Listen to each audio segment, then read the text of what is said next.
ऊपर काफी संकट नहीं थे, इस सरकार ने 3 नए कानून जारी किए हैं।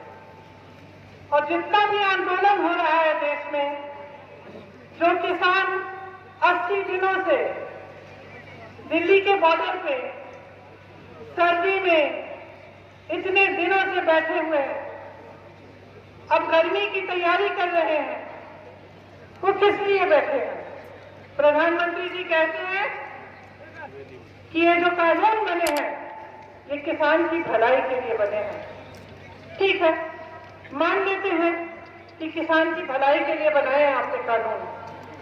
तो जब किसान मना कर रहा है, जब किसान कह रहा है कि भैया मुझे आपके कानून नहीं चाहिए, तो आप इनको वापस क्यों नहीं लेने देते?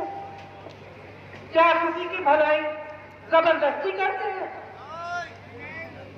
क्या आपकी समझ इस देश के करोड़ों किसानों की समझ से ज्यादा है? क्या ये नहीं जानते कि इनकी भलाई के लिए क्या है, क्या नहीं है? फिर सरकार कहती है शायद समझ नहीं पाए हैं कि कानून क्या है।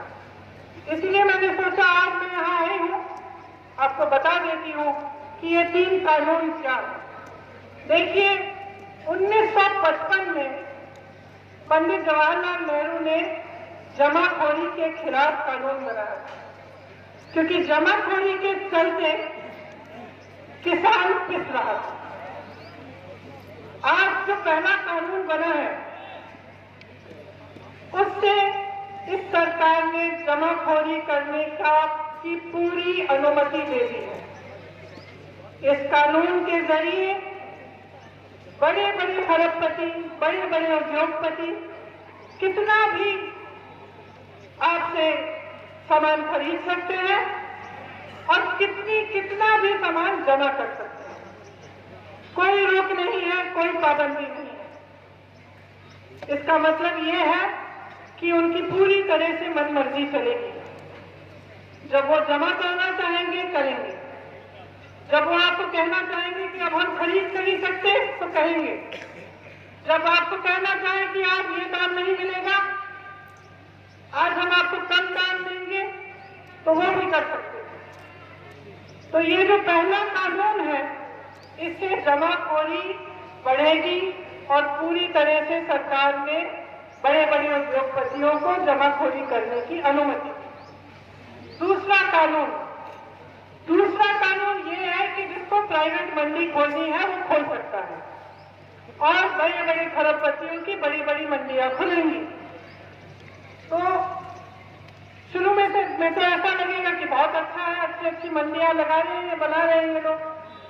लेकिन इसमें क्या कहा है सरकार ने कि जो सरकारी मंडी है उसमें आपसे टैक्स लिया जाएगा और जो प्राइवेट मंडी है उसमें आपसे टैक्स नहीं लिया जाएगा। इससे क्या होगा? तमाम किसान प्राइवेट मंडी में जाएंगे, जैसे ही प्राइवेट मंडी में जाएंगे सरकारी मंडियां बंद होना शुरू होंगी।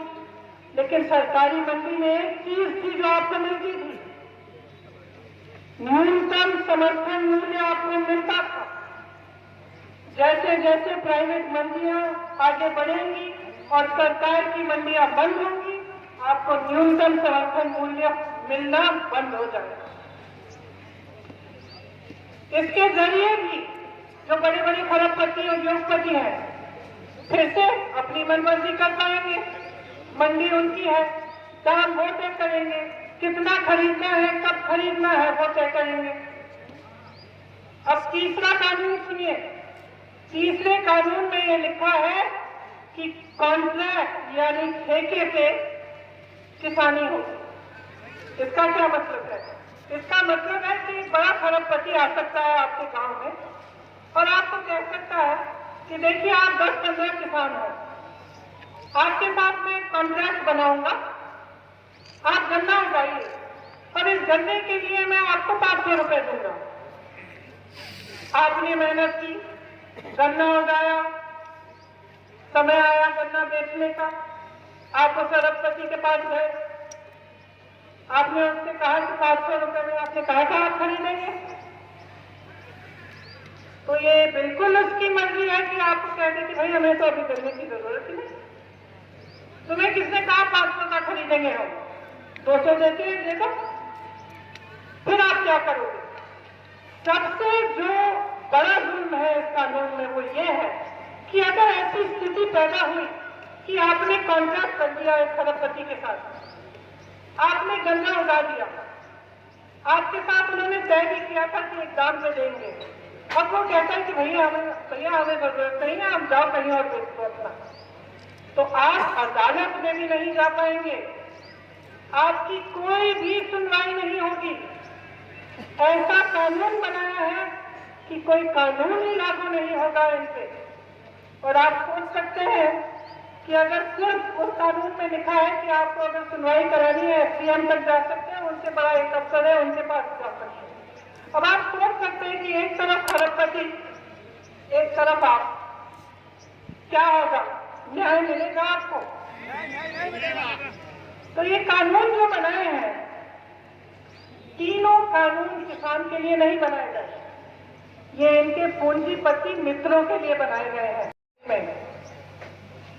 देश का एक एक देशवासी देख रहा है कि चाहे कुछ भी हो, बड़े से बड़े सरकारी उद्योग न हो, वो सब 2-3 जनों को दिख रहे हैं। इन्हीं के पूंजीपति मित्र सारी मीडिया चलाते हैं, इन्हीं के पूंजीपति मित्रों के द्वारा इनके चुनाव चलते हैं, इन्हीं के पूंजीपति मित्रों को पूरा देश सौंप दिया गया है। चाहे हवाई अड्डे हो, चाहे बड़े बड़े उद्योग हो, 75 सालों में जितना भी सरकार ने काम किया, बेरोजगारी को हटाने के लिए भी जो बड़े बड़े उद्योग बने, सब बेच डाले हैं, और जो अब तक बिके नहीं है उनको बेचने की भी योजना कर डाले हैं।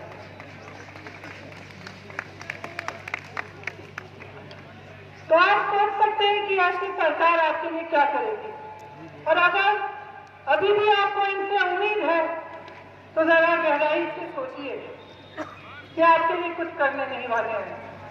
आज भी जब लाखों किसान इनके दरवाजे पे खड़े हैं, तो वही प्रधानमंत्री जो अमेरिका जा सकते हैं, ट्रंप साहब के चुनाव में उनके लिए बोल सकते हैं, सभा कर सकते हैं, जो चीन जा सकते हैं, जो पाकिस्तान जा सकते हैं, कोई ऐसा देश नहीं है जो इन्होंने छोड़ा। सबने देखा, सबने टीवी पे देखा, कभी कहीं उनका स्वागत हो रहा है, कभी कहीं। और बताइए, अपने घर से 2-3 किलोमीटर दूर 3 लाख किसानों से जो वहां पे धरना मार रहे हैं, तो सिर्फ आपसे ये मांग कर रहे हैं कि प्रधानमंत्री जी हमसे आकर बात करिए, हमारी बात सुनिए। आप 2-3 किलोमीटर अपने घर से दूर उनके पास नहीं जा पाए, आप दुनिया घूम सके, बड़े बड़े हवाई जहाज खरीद लिए अपने लिए आपने, लेकिन आप उन किसानों की सुनवाई करने के लिए नहीं जा पाए। उल्टा क्या किया आपने? संसद में खड़े होकर मजाक उड़ाया। उन्हीं किसानों को आपने एक नया नाम दिया, आंदोलनजीवी, परिजीवी। परिजीवी होता क्या है? आप सब जानते हैं, सब किसान। आपका अपमान किया, भरे संसद में हंसते हुए आपका अपमान किया। तो 215 किसान शहीद हुए हैं, उनमें से 25 साल का लड़का। मैं कुछ ही दिनों पहले रामपुर गई, उसके अंतिम अरदास में इतना दुख हुआ, मैं क्या बताऊं उस परिवार से मिलकर। एक 25 साल का बच्चा, उस परिवार को लगता है कि उसे गोली मार दी गई। नेता और जनता के बीच में एक बहुत खास रिश्ता होता है। आप हमें बनाते हैं, हम मंच पे खड़े होते हैं, आप एक नेता को आगे बढ़ाते हैं, क्योंकि आप सोचते हैं, आपको एहसास होता है कि वो आपके पक्ष में बोलेगा, आपकी समस्याओं का दुख में आएगा, दर्द में आएगा, खुशी में आएगा, और आपका प्रतिनिधित्व वो नेता करेगा। तो कभी कभी मन में आता है कि आज के प्रधानमंत्री जी नरेंद्र मोदी जी को 2 बार जनता ने क्यों जिताया? इसीलिए जिताया होगा कि मन में उम्मीद रही होगी, कुछ भरोसा रहा होगा उनमें कि वो आपके लिए काम करेंगे। आपके सामने आए, पहला चुनाव हुआ, बड़ी बड़ी बातें हुई, करोड़ों रोजगार की बातें हुई, आपको आगे बढ़ाने की बात हुई, छोटे व्यापारी को आगे बढ़ाने की बात हुई, तमाम निर्णय लिए गए। उसके बाद अगला चुनाव आया। अगले चुनाव में जहां जहां गए, मोदी जी ने किसानों की बात की, दुगनी करेंगे, आप दुगना कमाएंगे, ऐसी ऐसी नीतियां लाएंगे जिससे खुशहाली बढ़ेगी। लेकिन क्या हुआ? असलियत तो यह है कि उनके राज में ऐसा कुछ नहीं हुआ। आप बताइए, क्या आपकी कमाई दुगनी हुई है? नहीं। सब गन्ने के किसान हैं। आज भी जो निर्णय लिया है सरकार ने, क्या गन्ने का दाम बढ़ाया है इन्होंने? आपका बकाया कितना है? आपको मालूम होगा कि यूपी के किसानों का, गन्ने किसानों का 10,000 करोड़ रुपया बकाया है, और अगर पूरे देश भर के गन्ने का बकाया देखा जाए तो 15,000 करोड़ का है। अब आप सोच सकते हैं कि ये ऐसे प्रधानमंत्री हैं कि आपका बकाया आज तक पूरा नहीं किया, लेकिन अपने लिए दुनिया में भ्रमण करने के लिए इन्होंने 2 हवाई जहाज खरीदे हैं। 2 हवाई जहाजों की कीमत आप जानते हैं क्या है? कितनी है कीमत? इन 2 हवाई जहाजों की कीमत 16,000 करोड़ रुपए है। एक हवाई जहाज 8,000 रुपए का, करोड़ रुपए का, कुल मिलाकर 16,000 करोड़ रुपए के इन्होंने 2 हवाई जहाज खरीदे हैं, जबकि 15,000 करोड़ रुपए में इस देश के एक एक गन्ने किसान का बकाया वो वापस कर सकते थे। आपने पढ़ा होगा कि दिल्ली में संसद भवन जो है उसके सुंदरीकरण के लिए बहुत बड़ी योजना बनी है। कितने रुपए की योजना है? 20,000 करोड़ रुपए की वो योजना है, जबकि वो संसद भवन दुनिया में मशहूर है। वो इंडिया गेट को देखने के लिए दुनिया भर से लोग आते हैं। उसके सुंदरीकरण के लिए 20,000 करोड़ रुपए उपलब्ध है, लेकिन इस देश के किसान के बकाये के लिए 15,000 करोड़ उपलब्ध नहीं है। यही इस सरकार की नीयत है। जो भरोसा आपने किया था वो भरोसा टूट चुका है। एक शायर ने कहा था, भगवान का सौदा करता है, इंसान की कीमत क्या जाए। देखिए, मैं शहीद के परिवार की बेटी हूं। शहादत बहुत बड़ी चीज होती है। शहादत को झेलने वाला जो शहीद है वो नहीं होता, उसका परिवार होता है। उस दुख को दिल में रखता है जीवन भर। उसका मजाक उड़ाने का किसी का अधिकार नहीं है, चाहे वो मंत्री हो, चाहे वो इस देश का प्रधानमंत्री हो, चाहे कोई भी हो। जो अपने अधिकार के लिए शहीद हुआ है वो पाप होता है, और उससे उंगली उठाने का किसी को अधिकार नहीं है। और मैं फिर से दोहराऊंगी कि जो किसान आपके दरवाजे पे खड़ा है, नरेंद्र मोदी जी, जो किसान आपके दरवाजे पे खड़ा है, उसका बेटा आपकी सीमा पे खड़ा है। जिस किसान का अपमान कर रहे हैं, उसका बेटा आपकी सीमा पे आपकी सुरक्षा कर रहा है। आपके अंगरक्षक उसी किसान के बेटे हैं। अपमान करने का कोई हक नहीं है आपको। और मैं ये कहना चाहती हूं कि ये जो कानून बनाए हैं, जिससे इस देश का किसान, इस देश का गरीब संकट में है, रो रहा है, अधिकार मांग रहा है उसे आप वापस कीजिए, इन कानूनों को रद्द कीजिए। जिन्होंने आपको सत्ता दी है उनका आदर कीजिए, जिन्होंने आपको सत्ता दी है उनको अपमानित मत कीजिए। देखिए, जिसको सत्ता मिल जाती है दो तरह के नेता होते हैं। कुछ ऐसे नेता होते हैं जिनको बहुत अहंकार हो जाता है, वो भूल जाते हैं कि सत्ता देने वाला कौन है। इस देश के इतिहास में बार बार हुआ है कि ऐसा नेता जब अहंकार में आ जाता है तो देशवासी उसको सबक सिखाते हैं।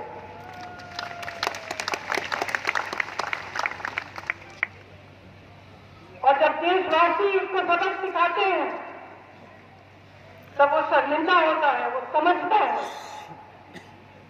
कि उसका धर्म क्या था। लोगों को बांटने का धर्म नहीं था, लोगों पर संकट डालने का धर्म नहीं था। उसका धर्म यही था कि वो जनता के लिए काम करे, जनता का विकास कराए, सर्वप्रथम जनता को रखे और अपने आप को पीछे रखे। ये उम्मीद की जा सकती है कि नहीं कि अहंकारी सरकार अपनी माया में से निकले और इन्हें समझ में आए कि इनका धर्म क्या है? मुझे नहीं लगता। 7 साल गुजर चुके हैं, 7 साल में जितने वादे किए सारे तोड़े। 7 साल में जो छोटा व्यापारी था उसकी कमर तोड़ी, किसान उसकी कमर तोड़ी, गरीब उसको मदद नहीं किया, सिर्फ अपने बड़े बड़े दोस्तों, अपने पूंजीपति मित्रों का की मदद की। तो अब मुझे नहीं लगता कि उम्मीद है कि आपके लिए ये काम करेंगे, लेकिन मुझे आप पर भरोसा है, इस देश की जनता पर भरोसा है और आपसे बहुत बड़ी उम्मीद है।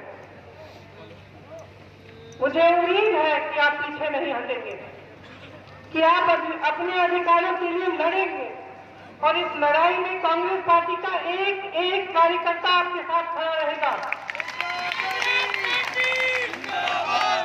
भाई राहुल गांधी जी आपके साथ हैं, जिन्होंने संसद में किसानों की बात की, जिन्होंने संसद में कहा कि 2 मिनट मौन आप किसान के लिए रखिए जो शहीद हुआ है।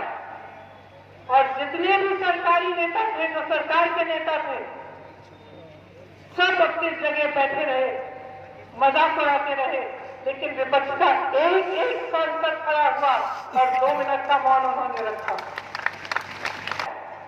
कांग्रेस पार्टी का एक एक नेता आपके साथ है, एक एक कार्यकर्ता आपके साथ है और मैं आपको आज यहाँ ये कहने आई हूँ कि मैं आपका साथ नहीं छोड़ूंगी। जब जब आप संकट में होंगे मैं आपके पास आऊंगी और मेरी जान, मेरा घर आप है। बहुत बहुत धन्यवाद। मैं आप सबसे आग्रह करूंगी कि जो 215 किसान आंदोलन में शहीद हुए हैं उनके लिए हम 2 मिनट का मौन रखें।